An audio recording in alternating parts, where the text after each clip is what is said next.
السلام عليكم، ازيكم حبايبي؟ عاملين ايه؟ يا رب تكونوا بخير.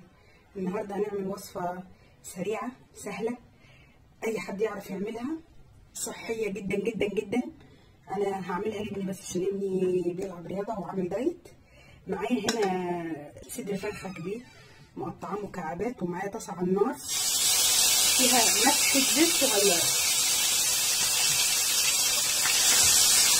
اقلب كده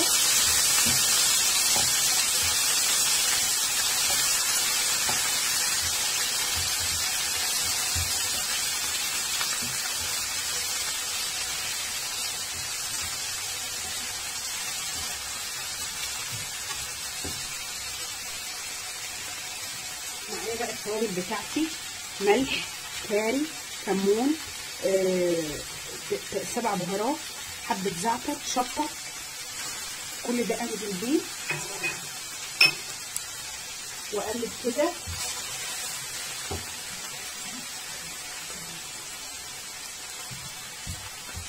واقلب كده ادي التوابل تحميصة.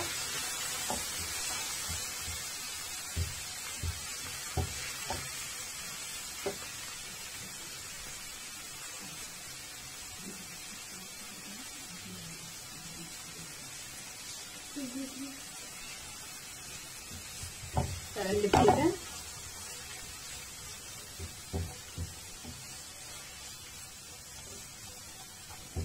الخضار ايه بقى اللي انا هحطه معاها؟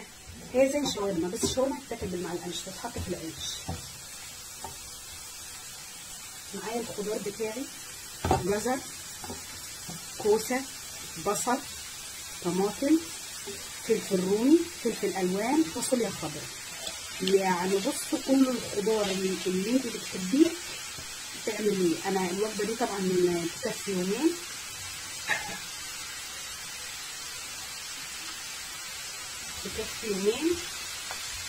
فانا بعمل الوجبه تقضي يومين.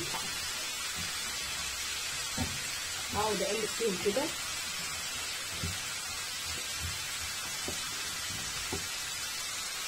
لغايه ما يتبالوا معايا. ممكن تتاكل ازاي بقى؟ ممكن تعمليها سندوتشات، بس انا بقول لكم عشان عامله ابني عامل دايت فمش هاكل سندوتشات. ممكن تاكليها مع رز ابيض، طبق رز ابيض جنبيه طبق الخضار ده. الخضار صحي ومفيد وبالذات للاطفال. ولادك بيروحوا المدرسه ممكن تعمليها لهم وتحطيها في السندوتشات. ممكن تشيلي اي نوع خضار من اللي موجود ده لو انت ما بتحبيهوش. بدل الكوسه تحطي بطاطس، بدل الكوسه تحطي بتنجان، اللي انت حباه. يعني الخضار اللي انت بتحبيه تحطيه فيها. طبعا ما حاولش ابدل الخضار قوي، لان انا عايزه طعم عايزه الخضار يعني يبقى صحي ويستفاد منه باكبر قدر ممكن. اغطيها بقى واسيبها تستوي شويه وبعد كده اوريها. وده حبايبي الخضار بتاعي استوى.